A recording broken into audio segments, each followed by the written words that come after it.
This is Ron Paul with your weekly update for November 7th. These are frustrating times for the president. Having been swept into office with a seemingly strong mandate, he enjoyed a Congress controlled by members of his own party for the first 2 years of his term. However, midterm elections brought gridlock and a close division of power between the two parties. With a crucial re-election campaign coming up, there is desperation in the president's desire to do something in spite of his severely weakened mandate. Getting something done is proving to be a monumental task. This may be news to the supposed constitutional scholar who is now our president, but if the political process seems inconvenient to the implementation of his agenda, that is not a flaw in the system. It was designed that way.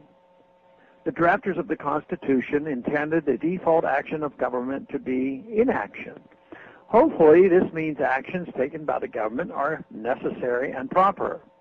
If federal laws or executive actions can't be agreed upon constitutionally, which is to say legally, such laws or actions should be rejected. The vision of the founders was to set up a government that would remain small and unobtrusive via a system of checks and balances. That it has taken our government so long to get this big speaks well of the original design. The founders also knew the overwhelming nature of governments was to amass power and grow. The Constitution was to serve as the brakes on the freight train of government. But the Obama administration, like so many administrations in the 20th century, chooses to ignore the Constitution entirely. The increasingly broad use and scope of the executive orders is a prime example. Executive orders are meant to be a way for the president to direct executive agencies on the implementation of congressionally approved legislation. It has become increasingly common for them to be misused in ways that are contradictory to the congressional intent or to bypass Congress altogether in enacting political agendas. The current administration has unabashedly stated that Congress's unwillingness to pass the President's Jobs Bill means that the President will act unilaterally to enact provisions of its piecemeal through executive order. Obama explicitly threatens to bypass Congress, thus aggregating the power to make and enforce laws in the executive. This clearly erodes the principles of separation of powers and checks and balances. It brings the modern presidency dangerously close to an elective dictatorship. Of course, the most dangerous and costly overstepping of executive authority is going to war without a congressional declaration.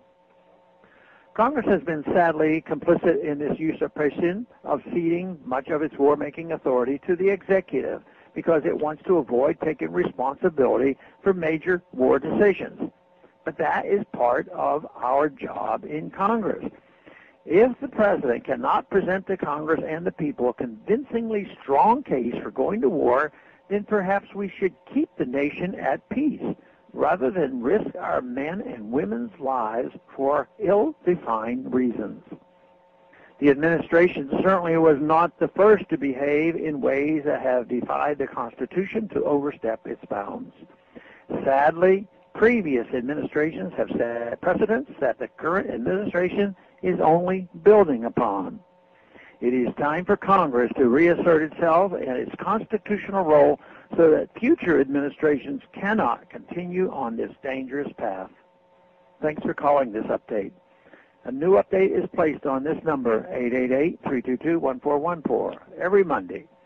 The written text can be found on my webpage, www.house.gov/Paul, under the heading Texas Straight Talk. Thanks for calling.